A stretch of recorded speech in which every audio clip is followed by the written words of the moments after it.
Hello, in this video we're gonna check if the JBL Tune 110BT can be used while charging. And to do this, first let's try to power them on without the charger. As you can see, it's powered on, and now let's connect the charger.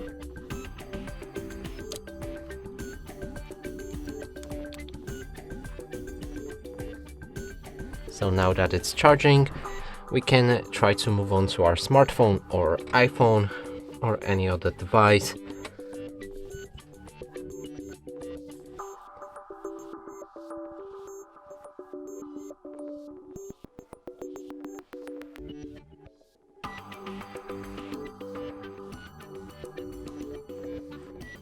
Open Bluetooth.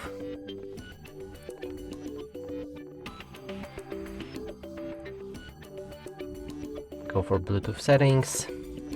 Here I have the JBL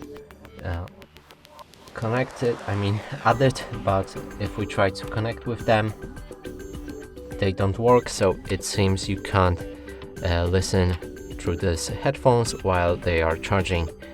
And that's it for this video. Hope you like it. Please consider subscribing to our channel, leave a like and a comment below.